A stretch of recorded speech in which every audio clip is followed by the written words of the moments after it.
وقد سألني طالب علم في حلقة الفتاوى في الأسبوع الماضي على شاشة الرحمة وقال: كيف أجمع بين هذا الحديث الذي يخير فيه النبي صلى الله عليه وسلم بين الحياة والموت وبين ما عند الله وما بين الدنيا وبين قوله تعالى له إنك ميت وإنهم ميتون؟ قلت: هذا التخيير إنما هو من باب التكريم من الله جل وعلا للنبي صلى الله عليه وآله وسلم، وهو أولى الناس بتحقيق مراد الله، وأولى الناس بتحقيق سنة الله تبارك وتعالى في الكون، ألا وهي أنه لا يخلد أحد قبله ولن يخلد أحد بعده، وما جعلنا لبشر من قبلك الخلد أفإن مت فهم الخالدون. فهذا التخيير من باب التكريم من الله جل وعلا للنبي صلى الله عليه وآله وسلم. تقول عائشة رضي الله عنها في رواية أخرى في الصحيحين: كان رسول الله صلى الله عليه وسلم يقول وهو صحيح: إنه لم يقبض نبي حتى يرى مقعده من الجنة ثم يخير. إنه لم يقبض نبي حتى يرى مقعده من الجنة ثم يخير، يعني بينما أعده الله جل وعلا له في جنات النعيم وبينما هو فيه في الدنيا. تقول رضي الله عنها: فلما نزل برسول الله صلى الله عليه وسلم ورأسه على فخذي غشي عليه ساعة ثم أفاق. هذه لحظات السكرات قد تنتابها وتتخللها لحظات إفاقة. تقول: غشي عليه ساعة ثم أفاق فأشخص بصره إلى سقف الحجرة أو إلى سقف البيت. أشخص بصره إلى سقف البيت، يعني علق بصره بشيء يراه في العلو ولا نراه نحن. علق بصره بسقف البيت وقال: اللهم الرفيق الأعلى، اللهم الرفيق الأعلى.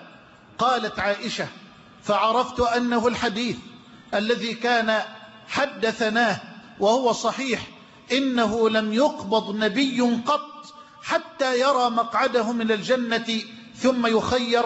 قالت عائشة: فقلت: إذن لا تختارنا، إذن لا تختارنا. قالت: كانت تلك الكلمة، ألا وهي قوله اللهم الرفيق الأعلى، قالت: كانت تلك الكلمة آخر كلمة يتكلم بها رسول الله صلى الله عليه وسلم.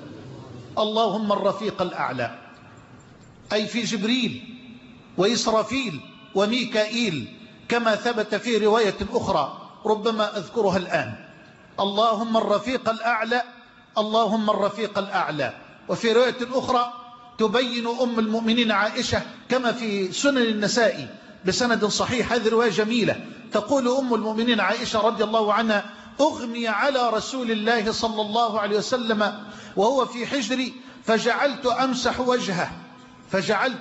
وجهه. سيدة عائشة تمسح بيدها وجه رسول الله وتدعو له بالشفاء. تقول: فجعلت أمسح وجهه وأدعو له بالشفاء. فقال: لا خلاص، يعني انتهى الأجل وانتهى العمر. تقول: فجعلت أمسح وجهه وأدعو له بالشفاء.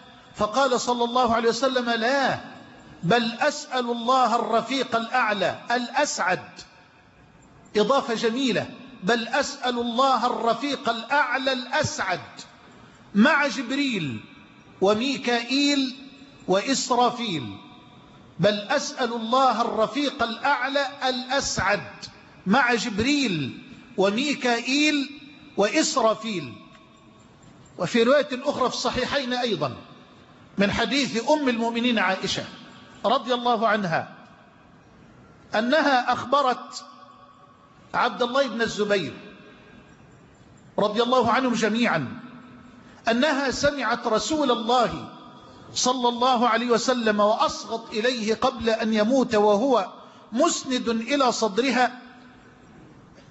تقول: كان يقول، اسمع إلى هذا الدعاء الجميل والرواية في الصحيحين، تقول: سمعته صلى الله عليه وسلم يقول: اللهم اغفر لي وارحمني.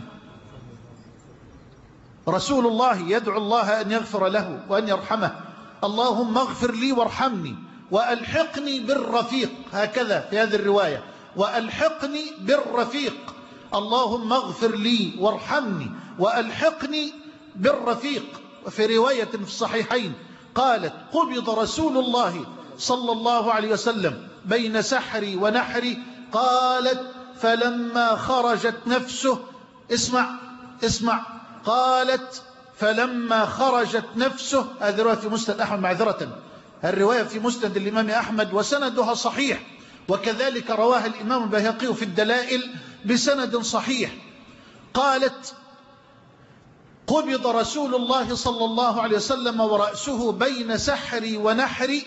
قالت: فلما خرجت نفسه لم أجد ريحا قط أطيب منها.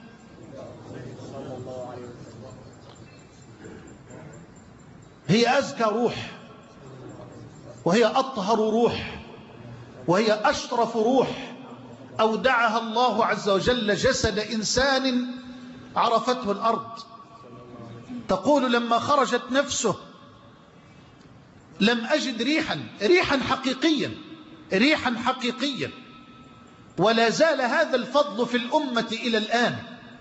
هناك من أهل الفضل من يموت الآن فتنبعث لخروج روحه ريح طيبة هي أزكى وأطيب من ريح المسك، بل ويظل أهل البيت يشمون هذا الريح لمدة طويلة، ربما يمضي أسبوع أو أسبوعان، وهذه الرائحة الزكية تملأ البيت.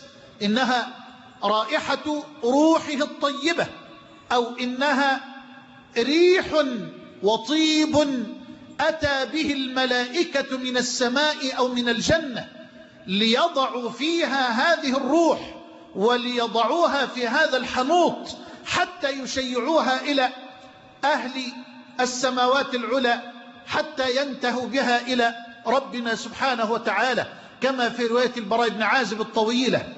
وفيها: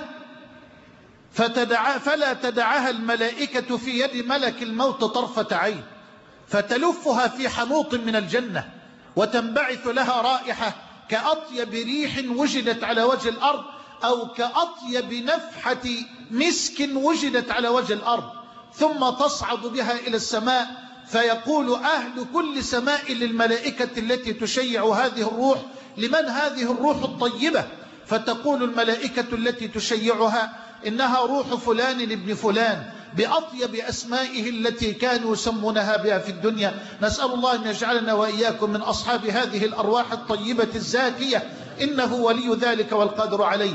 فإن كان هذا يحدث الآن، ووالله لقد شممت بنفسي هذه الرائحة الطيبة في موت سيدة فاضلة من محارمي، شممت هذا بأنفي.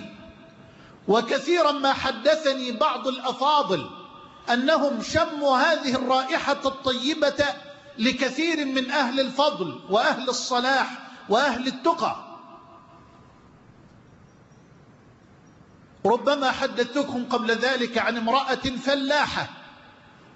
فلاحة من أخواتنا الطيبات وأمهاتنا الفضليات، اتصلت علي مغسلتها وقالت: يا شيخ